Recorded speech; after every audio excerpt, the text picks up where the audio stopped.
السلام عليكم، عاملين ايه؟ والنهارده بقى رجعت لكم بفيديو جديد. فيديو النهارده عباره عن اوتفيت صيفي واوتفيت شتوي. بس طبعا احنا في الصيف فلسه يعني هعمل الاوتفيت الشتوي الاول، بعدين الاوتفيت الصيفي. فهنختار بقى من الدولاب او من الضلفه اللي هناك اللي انا وريتها لكم في تعريفي عن الشقه. اول حاجه بقى نفتح الدولاب. طيب حاسه ان اللوك الشتوي ما بيبقاش فيه اللي هي ما فيش فيه غير حرفين الجواكت، بيتلبس فيه كمية جواكت. انا اصلا قبل كده لبست جاكيت فوق جاكيت، يعني كان بصراحة الجو يوميا كان برد قوي.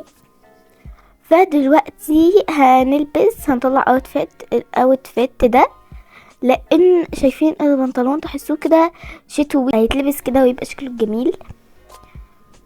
وفي الجاكيت ده واو شوفوا شكله حلو قوي. ماشي، هلبس معاه التوب ده، يعني شايفين شكل التوب حلو ازاي. التوب الاوتفيت ده اوتفيت الشتوي. وهختار اكيد معاه بقى الشراب ده حاساه زي كلون كده، هيبقى جميل جدا. اما بقى الكوتشي عايزاه يبقى كوتشي كده احسه بينور، شكله حلو بجد. اهو عندي كوتشي بينور، واو شايفين شكله حلو ازاي. يعني بيبقى بجد حلو قوي الكوتشيات دي. نقلع الكوتشي ونحطه بقى هنا كده، ده الاوتفيت الجميل بتاعنا. ونحط بقى الكوتشيات اللي مش تتلبس.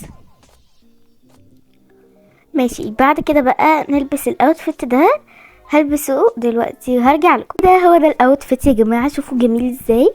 نلبس بقى الكولون، نلبس الكوتشي. يا جماعه بجد الايام دي بجد بحب قوي اني اخرج، لان في الجو الحر ده بجد بيبقى حاجه جميله جدا ان احنا نخرج. بس كده هو ده الاوتفيت الشتوي، بصراحه جميل جدا جدا جدا. يلا بقى الاوتفيت اللي بعده بقى هيكون عبارة جماعة ثانية. هقلع الكوتشي، هقلع الشراب ونقلع الكوتشي. اوكي، بعد كده بقى هنلبس الاوتفيت الصيفي. احس بجد ان اللوك ده صيفي قوي بجد، هلبسه وهلبس معاه حاجات تحت بقى، يعني الحاجات اللي بحبها. ماشي، اول حاجه السكيرت دي اهي، بس طبعا هلبس لكم كل حاجه وهرجع لكم. هو ده الاوتفيت. دلوقتي بقى ننزل ان احنا نجيب الكوتشي اي حاجه يا جماعه من تحت الكوتشي، الشراب، الشنطه. بس انا معايا شنطه اهي لبستها سودا. انزل دلوقتي عشان اجيب الكوتشي والشراب. ماشي، دلوقتي بقى هلبس الكوتشي والشراب، نختارهم الاول. هنا مثلا معايا الحاجات دي الشرابات، اهم حاجه بس الشرابات تبقى شكلها حلو، تكون لايقه على الاوتفيت. لازم ان الاوتفيت يكون متناسق مع بعضه، يعني ممكن البس يا بينك يا اخضر، فبحس ان الاخضر بجد هيليق. واو شفتوا لايق قوي.